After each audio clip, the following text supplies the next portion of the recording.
Hi everybody. If you didn't log into our video chat this morning, the winner of our read aloud poll was Holes. And then a close runner up was the Maze Runner. So if we finish Holes and we still have time while we're away from school, maybe we can start the Maze Runner.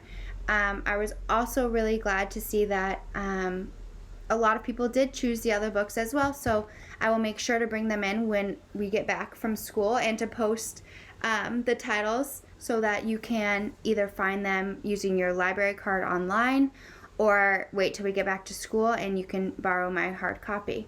So today I'm going to start reading Holes by Louis Sachar, and at the bottom here it says, "Some secrets are too big to be hidden."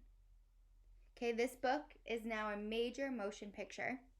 All right, so once we're done with this book, hopefully we can watch the movie.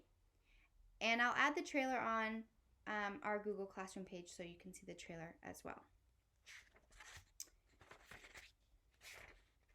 Okay, Part 1. You are entering Camp Green Lake. Chapter 1. There is no lake at Camp Green Lake. There once was a very large lake here, the largest lake in Texas. That was over 100 years ago. Now it is just a dry, flat wasteland. There used to be a town of Green Lake as well. The town shriveled and dried up along with the lake and the people who lived there.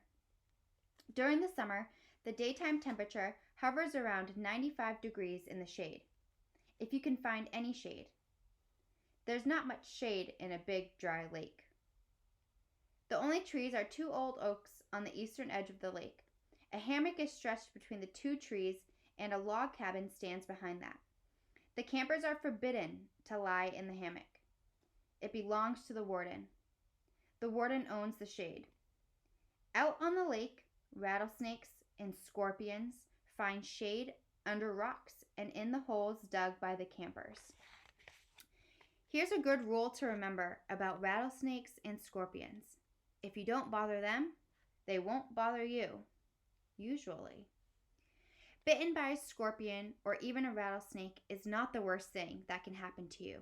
You won't die, usually. Sometimes a camper will try to be bitten by a scorpion or even a rattlesnake. Then he will get to spend a day or 2 recovering in his tent instead of having to dig a hole out on the lake. But you don't want to be bitten by a yellow spotted lizard. That's the worst thing that can happen to you. You will die a slow and painful death. Always. If you get bitten by a yellow spotted lizard, you might as well go into the shade of the oak trees and lie in the hammock. There is nothing anyone can do to you anymore. Chapter 2. The reader is probably asking, why would anyone want to go to Camp Green Lake? Most campers weren't given a choice. Camp Green Lake is a camp for bad boys. If you take a bad boy and make him dig a hole every day in the hot sun, it will turn him into a good boy. That was what some people thought. Stanley Yelnats was given a choice. The judge said, "You may go to jail, or you may go to Camp Green Lake." Stanley was from a poor family. He had never been to a camp before. Chapter 3. I'm going to stop here for today. We've learned about the setting in Texas in Camp Green Lake. We learned about Stanley. He's probably our main character. And we learned a couple key points about the story. That rattlesnakes and scorpions live in these holes that the bad boys dig at the camp. And we also learned that if you get bit by a yellow spotted lizard, that you will die always. And now we know that the judge gave Stanley a choice. He may go to jail, or he can go to Camp Green Lake. What do we think Stanley will choose?